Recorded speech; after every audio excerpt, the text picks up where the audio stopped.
amigos, bienvenidos a esta nueva emisión de Sin Filtros. Hoy tenemos un programa especial donde vamos a conversar con el presidente de la Comisión de Fiscalización de la Asamblea Nacional de Ecuador, el señor Fernando Villavicencio, porque ya nos ha acostumbrado a traernos bombazos y en esta oportunidad nos trae un tema que realmente estamos boquiabiertos, porque entre 2009 al 2017 en Ecuador pues se hizo una negociación. Se contrataron créditos con las empresas chinas, pero particularmente con PTT, por un monto de $20 millones para ser pagados con petróleo, como ha ocurrido con Venezuela y otros países que son ricos en petróleo.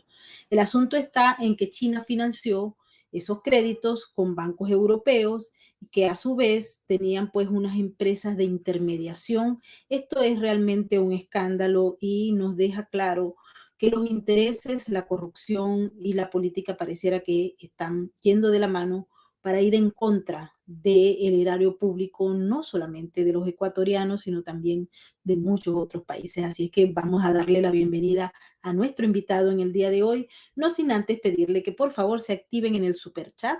Recuerden que para nosotros es muy importante todos sus comentarios y opiniones. También les pedimos que nos regalen un like y que compartan estos videos con sus amigos, familiares y contactos para que podamos vencer la censura. Muchísimas gracias, Fernando, por estar con nosotros en Sin Filtros nuevamente. Bueno, Maybor, un saludo desde Ecuador, un saludo a tu audiencia. No es que estemos acostumbrados, pero de alguna manera sí, a revelar estas tragedias recurrentes en América Latina y en este país en particular, que es pequeño, pero con una corrupción que lo cuadruplica. La vez anterior, y todavía sigue en la agenda latinoamericana, este tema complejo, importante, que fue la trama de Alex Saab y el sistema Sucre. Hoy la Comisión de Fiscalización se apresta a aprobar un informe de un trabajo de larga data que desde el periodismo de investigación hemos realizado varios colegas. A nivel internacional, en Reuters lo hizo en 2012, New York Times y medios locales y también regionales. Esta trama de corrupción que vincula a China, Tailandia y ahora a bancos europeos y a una multinacional intermediaria, Gumbor, de nacionalidad suiza, con vínculos al líder ruso, según información del Departamento del Tesoro de Estados Unidos, es trascendental para el Ecuador y para lo que representó 14 años de un gobierno autoritario como fue el gobierno de Correa y su reemplazo, Lenín Moreno. Para poner un poco en la escena, el año 2007-2008, Rafael Correa se empeñó en romper vínculos con el Fondo Monetario Internacional, con Washington, un poco lo que acá se llamaba del consenso de Washington al consenso de Pekín. Incluso en 2008, si no me equivoco, pues Correa fue muy radical al expulsar al representante del Banco Mundial de nuestro país. Y todo esto tenía un sentido. Quería Correa anclar la economía ecuatoriana a la economía china y a la economía rusa. Es así que la propuesta del correísmo fue acabar con los intermediarios mafiosos, eso decía Correa. Ahora vamos a vender nuestro petróleo directamente a China. Y claro, como China tiene mucho dinero y nosotros tenemos petróleo, los chinos nos prestan los dólares y nosotros pagamos esa deuda con petróleo. Tú ya has dado una cifra, estamos hablando en 12, 13 años. Estos dos gobiernos de Correa y Moreno endeudaron a Ecuador en casi $20,000 millones con intereses entre el 7 y el 8%, con bancos chinos, el Banco Industrial y Comercial y el Banco de Desarrollo de China. Esta enorme deuda de $20,000 millones está garantizada con la entrega de 1.365 millones de barriles de petróleo hasta el año 2024. Es decir, como se dice acá, Correa dejó hipotecando el país hasta el año 2024. Por esa razón ahora está el presidente Guillermo Lasso en las últimas horas en China, intentando renegociar esta deuda y evitar un castigo mayor para el pueblo ecuatoriano. Este es un poco el inicio de esta trama, que estamos hablando de un perjuicio para el Ecuador que bordea los 5.000 millones de dólares. La Comisión de Fiscalización en los próximos días, tal vez 2 semanas, someterá al Pleno de la Comisión este informe que esperamos sea aprobado, como el caso Sucre, y también pues tendremos y debemos remitir este informe a los Estados Unidos, donde hay 2 expedientes por este caso. El uno en la Corte de Nueva York, si no me equivoco, en el proceso que se sigue en contra del representante de Gumbor, Raymond Kohut, por haber entregado 70 millones de dólares en comisiones, en sobornos, a funcionarios de alto nivel del gobierno de Correa, y el otro es el caso también conocido como Vitol, pero que es de la misma trama, donde igualmente se entregó sobornos para acceder a contratos de petróleo. Hay un grupo de empresas y de bancos que están involucrados. En el caso de China tenemos a Petrochina, a Unipec y a PTT, ¿no? Y en el caso de los bancos, que quisiera que lo ampliara Fernando, está nada menos y nada más que el banco ING, el banco Nactisis y también la Société Générale de París, que son unos bancos que, bueno, han estado vinculados también a otros negocios que terminaron siendo escandalosos. De hecho, en Venezuela, estos bancos también han sido señalados en varias oportunidades en eventos de corrupción. ¿Cómo entra los bancos? ¿Se conoce más o menos cómo es la relación de las empresas chinas? Hay que recordar que las empresas chinas están vinculadas a el Partido Comunista Chino, porque en China la empresa privada siempre tiene presencia del Partido Comunista Chino en su junta directiva, pero particularmente estas se hicieron más o menos en el marco de lo que es la parte pública y no privada. Adelante, Fernando. Claro, para nosotros esta es una trama sórdida en la que se revela de cómo el Estado chino prestó sus instituciones financieras y petroleras para una trama delictiva transnacional, porque China obtuvo los dólares para prestarle al Estado ecuatoriano a través de la intermediación de estos bancos franceses, belgas y suizos que tú has mencionado. Hay uno más, entiendo que es el Paribas.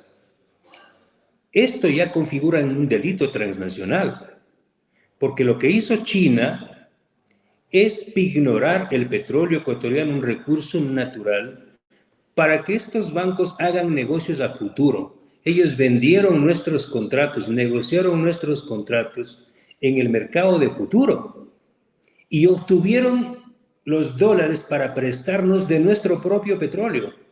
Es decir, nos prestaron nuestro propio dinero porque el petróleo es dinero líquido. No estamos hablando de que es un commodity que tiene posibilidades de venderse o no. El petróleo es dinero líquido.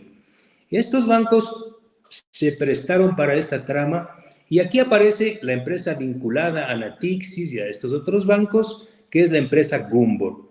Es Gumbor a través de 4 o 5 de sus empresas relacionadas, Taurus Petroleum, Castor Petroleum, Ursa Shipping, Core Petroleum, son las compañías del grupo Gumbor que toman el petróleo ecuatoriano a nombre de Petrochina y Petrotailandia en el puerto de Ecuador y revenden a Perú principalmente. Toman el petróleo con un precio inferior al del mercado. Según el reporte de Petroecuador, el reporte señala, oficial, entregado hace pocos días a la Asamblea Nacional, que Petroecuador entregaba y entrega todavía el petróleo a China y Tailandia más o menos $3.69 inferior al precio del mercado. Entonces, estos intermediarios, Gumbor, revende ese petróleo a precio de mercado en Perú, Chile, Panamá y Estados Unidos y se gana $3.69. Si nosotros hacemos una operación básica de 1.365 millones de barriles comprometidos por el gobierno de Correa con China y Tailandia para pagar la deuda de 20.000 millones de dólares, el país dejó de percibir cerca de 5.000 millones de dólares. En buen romance, estos intermediarios se inyectaron a la vena 5.000 millones de dólares del petróleo ecuatoriano por actividades de intermediación.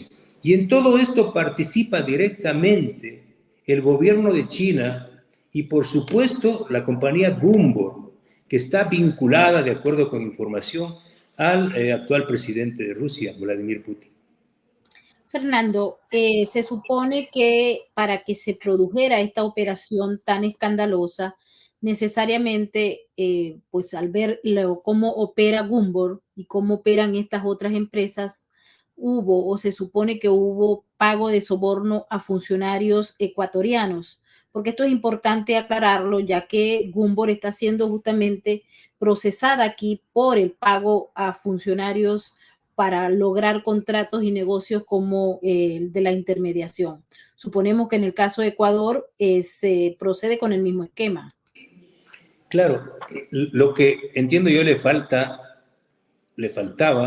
a la justicia americana son estos endosos que tenemos ahora de forma exclusiva en la Asamblea de Ecuador, donde se puede apreciar cómo las compañías chinas endosan como un cheque los cargamentos de petróleo está endosado por PTT, a Société Générale de Francia, de París, y endosa a Gumbor S.A. Y Gumbor vende este cargamento de petróleo a Petroperú.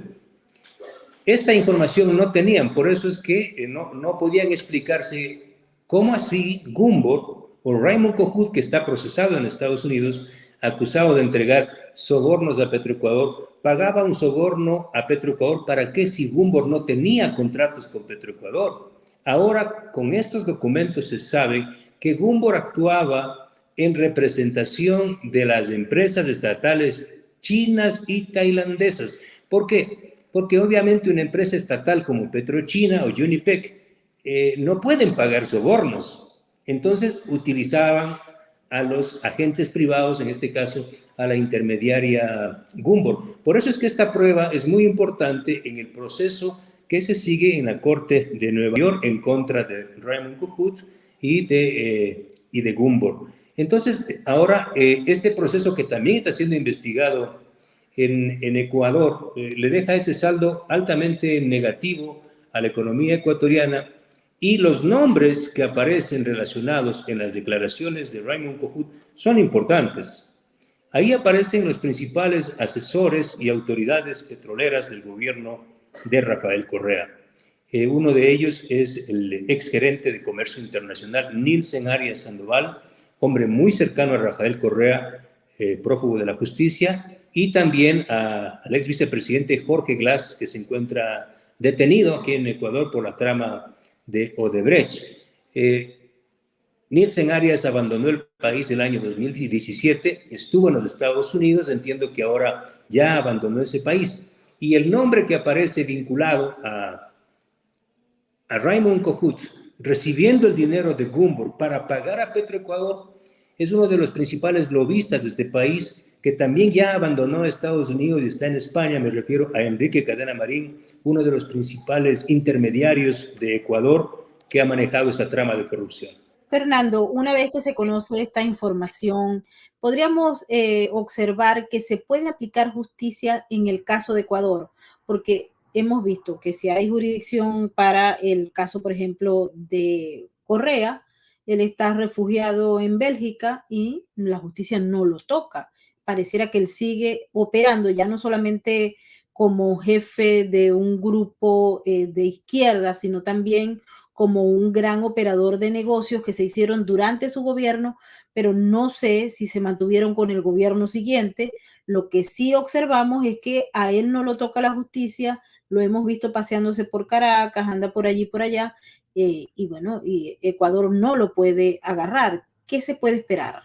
Bueno, nosotros tenemos sin duda confianza en que es un trabajo coordinado de varios países, igual que en el caso de Alex Saab. Por eso nosotros entregaremos esta información también a la justicia de los Estados Unidos, porque no es posible que un ciudadano que lideró este país en nombre de una supuesta revolución, hoy se pasee por el mundo y no responda ni a la justicia de su país.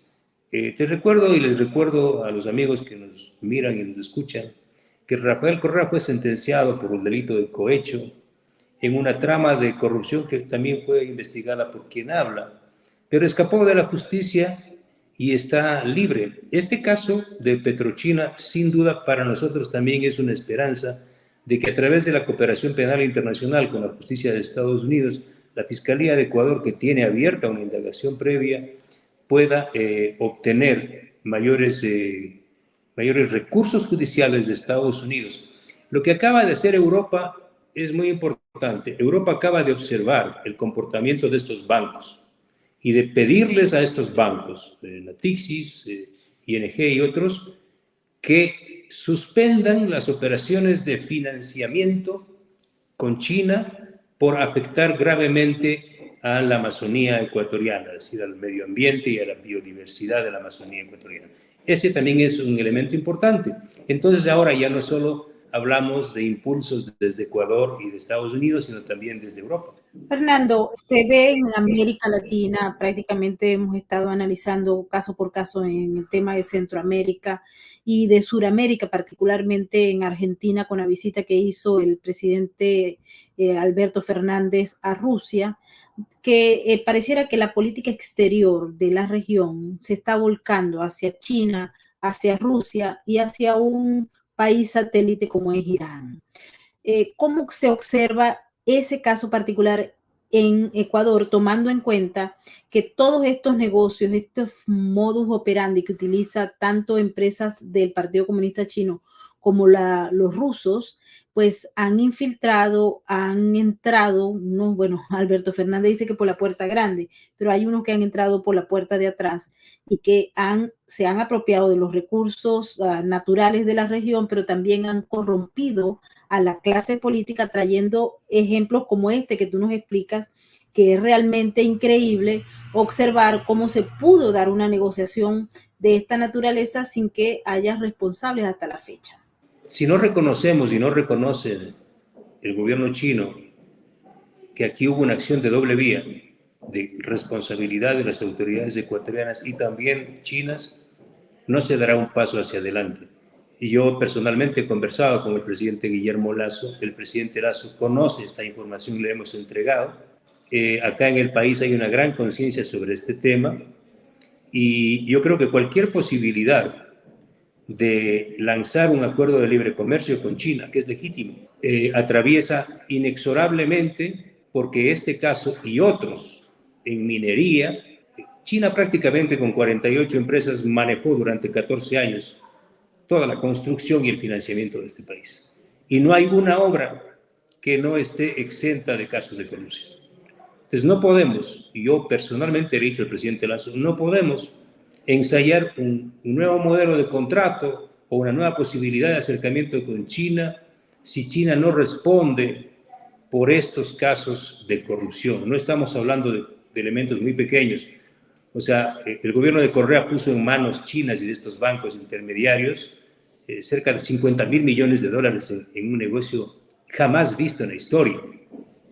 Esto no puede quedar en la impunidad.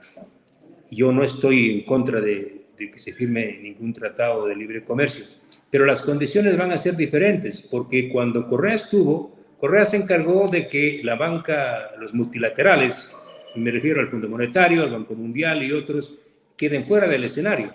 Ahora tenemos líneas de crédito, ofertas del Banco Mundial, del Fondo Monetario, de créditos a largo plazo con el 4%, 3% de interés. Y aquí estamos hablando de créditos de banca china con 7, 8% de interés y pignorados y pagados con petróleo descontado. Esta posibilidad yo creo que cualquier presidente, aunque no sea economista, lo va a ver con facilidad. ¿Dónde queda, por ejemplo, la participación, Fernando? Y esto ya nos estamos saliendo del tema, pero es que me interesa muchísimo para un trabajo que estamos haciendo. La participación de los Estados Unidos, a nosotros nos preocupa que sea China y Rusia, pero particularmente China, la que haya penetrado, porque ellos no financian directamente. Como este caso plantea, es un negocio de intermediarios donde unos se enriquecieron y prácticamente Ecuador perdió. Así vemos con todas las transacciones que se están haciendo, todos los créditos que presenta China como gobierno a los países de América Latina y de otras partes del mundo también, porque tenemos el caso de Irán que es realmente preocupante. Y bueno, ellos no ceden sino a través de unos contratos bastante leoninos y que incluyen a veces hasta la entrega de la soberanía por años. En el caso de los contratos que se han firmado en Ecuador, ¿existe la posibilidad de que se prolongue a futuro independientemente de que el gobierno del presidente Lasso no esté de acuerdo o esté buscando una vía, un mecanismo para negociar unas mejores condiciones? En este tipo de contratos, en este caso de la línea de crédito financiadas con petróleo, hay una investigación en Estados Unidos que da cuenta del pago de sobornos. Entonces, ningún país que se precie de ser soberano y donde prime el Estado de Derecho puede tolerar que estén en vigencia contratos que visiblemente y judicialmente están marcados de corrupción. O sea, aquí no hay que hacer mucho. Por eso le hemos pedido al presidente Guillermo Lasso, aquí no se trata de romper contratos, pero aquí se trata de decirle a China que sus empresas y sus bancos actuaron fuera de derecho, rompiendo la ética básica, y lo que hicieron es tomar el petróleo ecuatoriano, jugaron con nuestros recursos naturales. Y lo que hacen con el Ecuador, hacen en África, hacen en Asia, han hecho con Venezuela.